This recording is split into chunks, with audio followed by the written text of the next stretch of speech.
Good morning, everyone. I want to start by thanking the conference organizers for inviting me to be here and for providing the conditions to be here. It's such a pleasure to share this stage with such distinguished speakers and chair, of course. And it's great to follow up on Elizabeth's talk because there's so much complementarity, I think, on what I want to tell you today on the intersections among community-based research and PrEP access.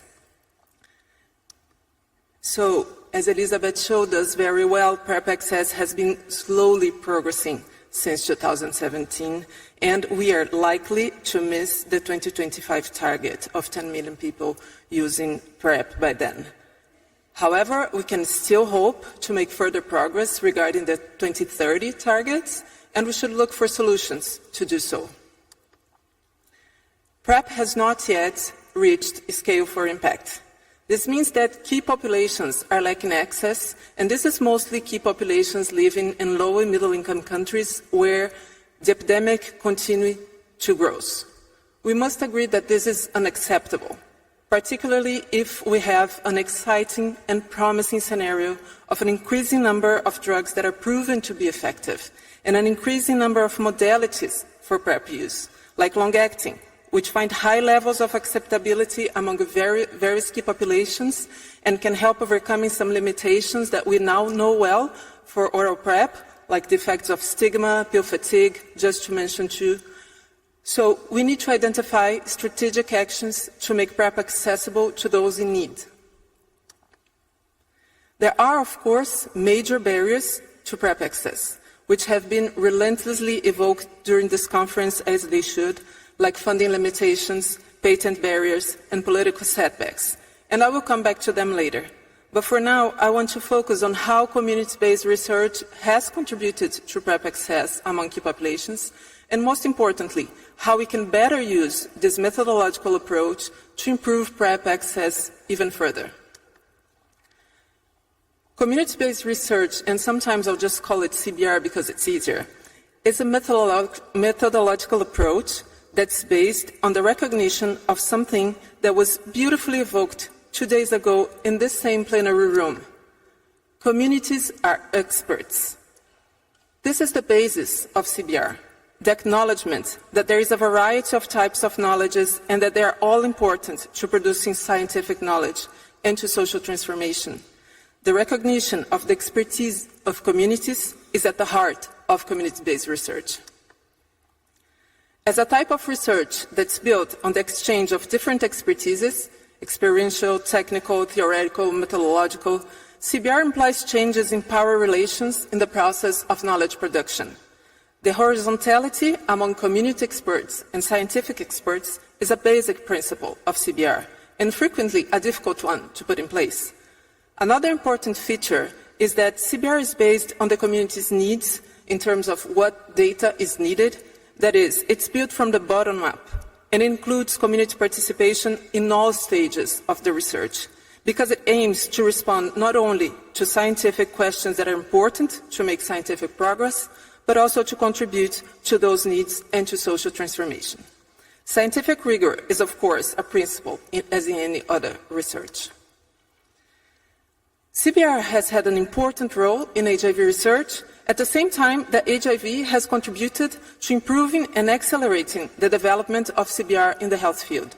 We can find the first systematizations of ideas around community participation and research for social transformation in the 40s with the pioneer work of Kurt Lewin on action research, and important developments were done over the 60s and the 70s, notably in Latin America, but it's in the 80s with the emergency of the AIDS crisis and the social response to the epidemic that community-based research progressed and was further systematized as a methodological approach in the health field.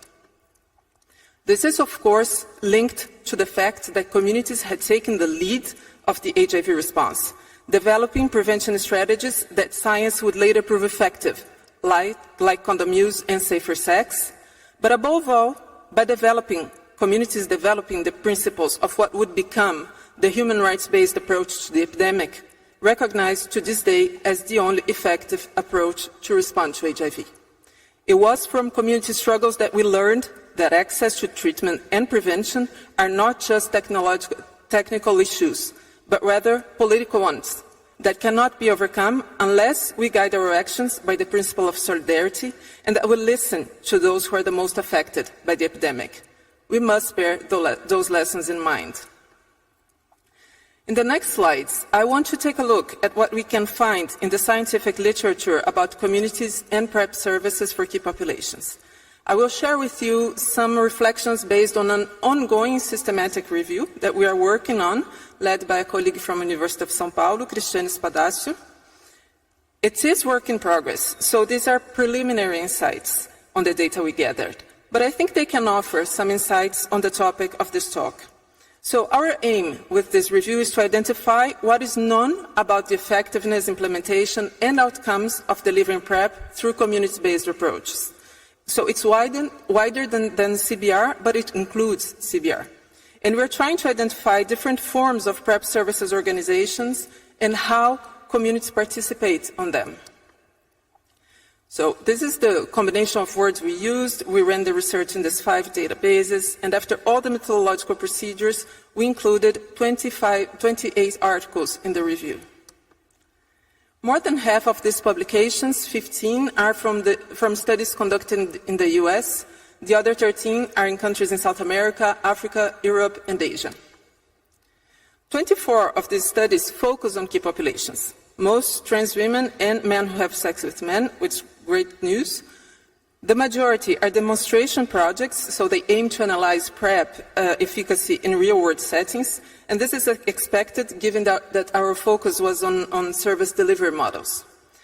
These studies often built on community-based health services that existed previously and incorporated PrEP, and many of them contributed to the inclusion of PrEP on national HIV prevention programs all over the globe. When we analyzed how community participation were done in each study, we considered that there were more community-based interventions than actual community-based research. And by that, I mean that most studies did not involve communities in all research steps, nor reported a bottom-up approach in developing the research questions and design. For instance, if a study referred having hired peer educators to recruit participants, or delivered PrEP in a community-based center, but did not mention community participation in other steps, we considered it a community-based intervention, but not CBR. As we are evaluating this only based on what is reported in the literature, we need to consider the possibility that this reflects a lack of more detailed information on methodological procedures, including due to limitations proper to scientific publications. I'm sure we have all seen amazing community-based research being reported here in the conference, much more than just 28. But we are dealing with the literature here. Community participation was reported mostly on activities regarding outreach, recruitment, peer navigation, and follow-up. Few studies reported having community consultation advisory groups to follow up the study, provide inputs on implementation, and even more rare was to have community participation on designing PrEP services, performing HIV tests, PrEP dispensation, and communication of results. Overall, the studies indicate positive results when PrEP is delivered in and by the community, creating safe spaces, engaging, recruiting, supporting people on PrEP, better adherence and retention than in clinical trials. So these are potentials that we can find in this, I insist, preliminary exploration of the literature. But it's also critical to look at the limitations that we can identify, which are limitations that also echo what we experience in the field. The first thing I think we need to pay attention to is that our research designs risk reducing the potential of communities in research to the execution of some tasks. Maybe tasks that even we as scientists do not feel capable of doing. This is not a problem in itself. It's actually a good thing to work according to our expertise, but communities have more expertise than performing tasks.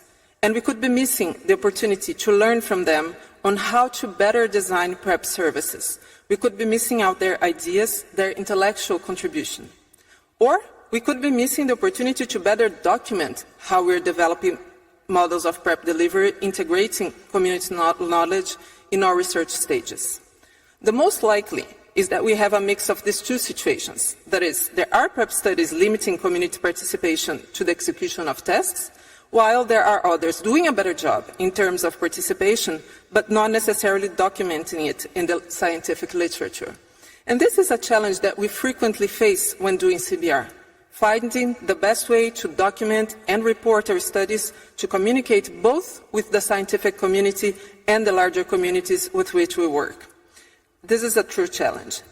In any case, it seems that the most relevant contribution CBR can give to improve PrEP access among key populations at this point is to invest in study designs that enable communities to lead the design of PrEP services. As we have been called to let communities lead the way, it's important to do so when it comes to research on PrEP access. Many of us have been looking for ways of naming and framing what service delivery should look like. We all agree we need differentiated approaches to respond to different needs, evolving needs. We also agree that service should be person-centered, promoting comprehensive, integrated, empowering care. These are all important principles and hard to put in practice. Various models, as Elizabeth also showed, have been developed and implemented. PrEP delivery still uses most frequently clinical or hospital settings with clinically trained healthcare providers and follow-up requiring in-person visits. But other strategies have been implemented in community settings, home-based, pharmacy-based, mobile clinics, school settings, with the help of telehealth and much more.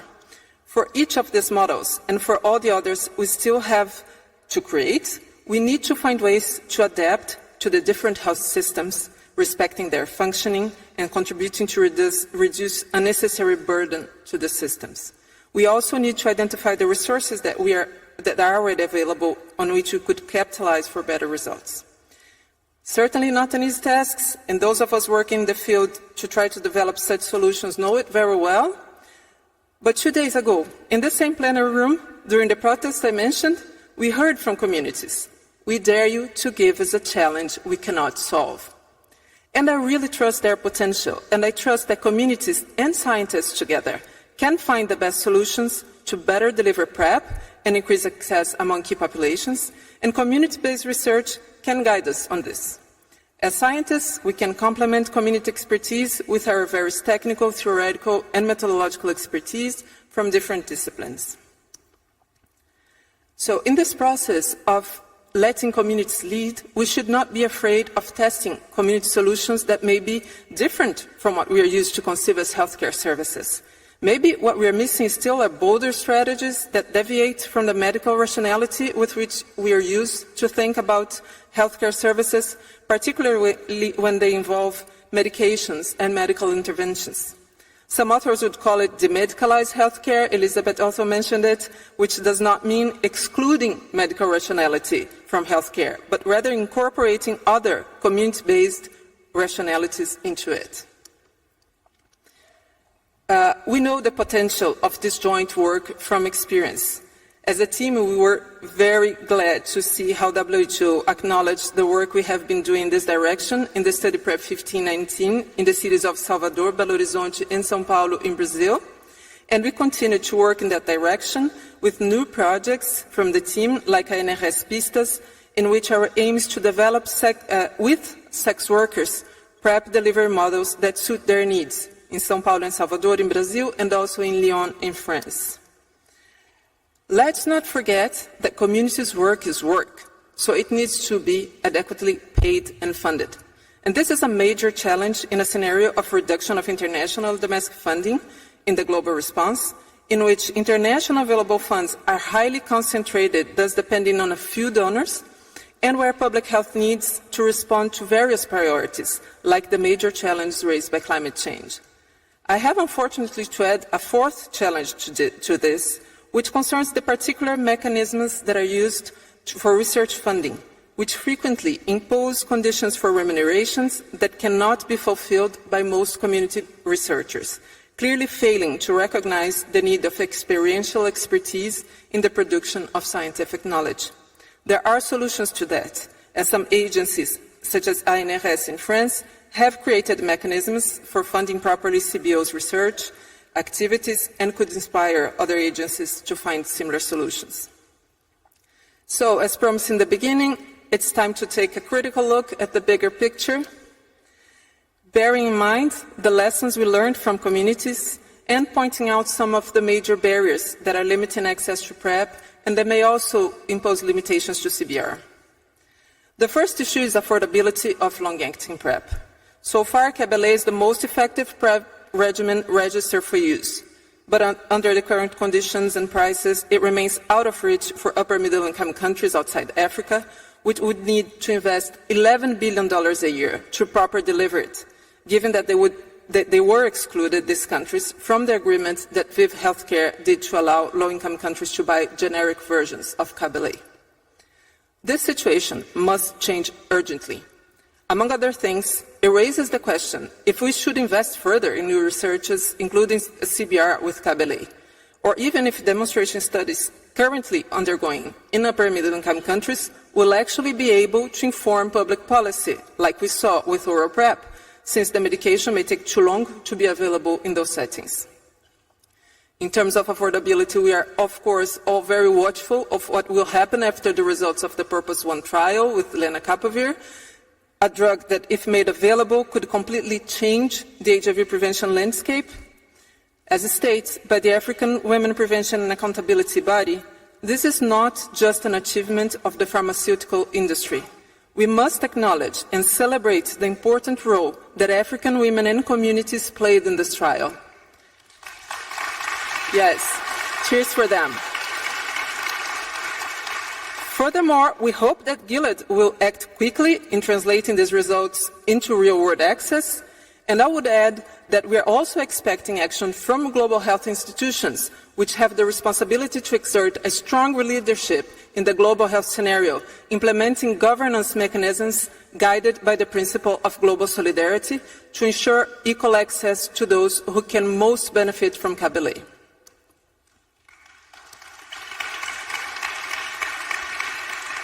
Thank you. In fact, much work is necessary at the global level to face the barriers that challenge PrEP access today, knowing that stigma and human rights violations are major barriers that persist, and the global political scenario is not quite positive for communities of people living with HIV, most affected by HIV, nor for science. The political backlash that we are going through is marked by the action of anti-democratic movements that are anti-rights, anti-gender, anti-science, which are acting to mine the very foundations of human rights and science-based responses to HIV. Brazil, the country I come from, can maybe serve as a study case of how these movements can harm decades of important progresses and work in the HIV field and human rights more broadly. During the 2010s, we saw the advancement of the conservative agenda in Brazil's society and politics. At first, with a strong participation on legislative bodies, which pressured society and governments to backward on human rights-based approach to HIV. At the federal level, the conduct adopted was to avoid the political debate around HIV, and in particular moments, the federal government yielded to pressure of those who were attacking the rights of communities most affected. For instance, when they cancelled a prevention campaign that had been constructed with and for sex workers.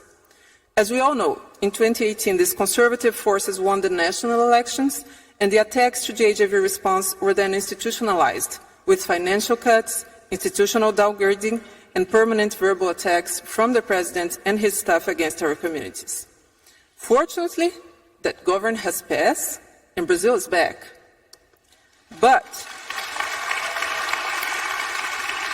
But what happened in Brazil should keep us vigilant, because anti-rights movements are a global phenomenon. For instance, there's strong evidence of how anti-gender movements are internationally connected, well-funded, and spreading. Moreover, far-right governments are being democratically elected in many parts of the world.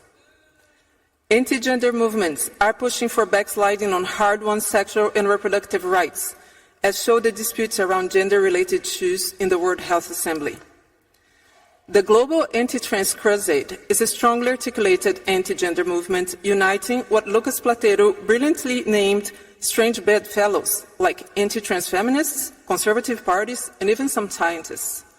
This has led to extreme laws prohibiting gender affirmative care in many parts of the world, but also to more subtle forms of dismantling transgender health care, including using scientific approaches that exclude all types of expert knowledge, including communities, like we recently saw in England and Wales. In 2020, the British National Health System, responding to queries regarding the increase of children and young people seeking referral to gender identity services, commissioned a literature review about the provision of care to these groups. Curiously, they decided to commission this work without public competition to a pediatrician with no prior experience in trans health, Dr. Hilary Cass. This fact was celebrated by the anti-trans movement under the argument that trans care specialists are biased, as if expertise could be considered a bias. The report concludes that the evidence for trans-affirmative care for youth is insufficient, contradicting pre-existing international, scientific, and community-based guidelines on the topic. Trans rights organizations and scientists have reacted and pointed out the methodological flaws in this review, as well as the risk of anti-trans movements weaponizing its conclusions, which quickly happened. Beyond fueling the anti-trans movement, this questionable, non-participatory literature review has led to the removal of puberty blockers from gender questioning youth from the British National Health System. This may lead to serious negative consequences for the health of these young people, including PrEP access among them, who are one of the most hard-to-reach and vulnerable communities regarding HIV. So, to conclude, we need to put people first and community at the center to find better solutions to improve PrEP access among key populations. Community-based research can be a useful tool in this regard. We know PrEP community-led services are key to make HIV prevention progress, and we should invest in fully applying CBR principles to PrEP research, particularly by enabling communities to lead the design of services with the necessary adequate funding mechanisms that this requires. When co-developing research and service delivery models, there is still room for more creativity and more leadership from communities. This can include solutions that are beyond conceptions of healthcare limited by the medicalized rationality. We need mechanisms to foster global solidarity, to ensure equal access to all those who can benefit from PrEP, and to protect human rights more broadly. A global consultation is necessary to overcome the limitations imposed today by the pharmaceutical companies to PrEP access. Communities and researchers have been contributing with activism and evidence to support change in the situations, but we need to ensure that governments and international organizations continue to have the political will and put in place the governance mechanisms to change this situation. Solidarity continues to be the key and should be thought and acted within and beyond the HIV field. The political challenges that impose limitations to HIV prevention today are also threatening other rights and exposing marginalized communities to various threats.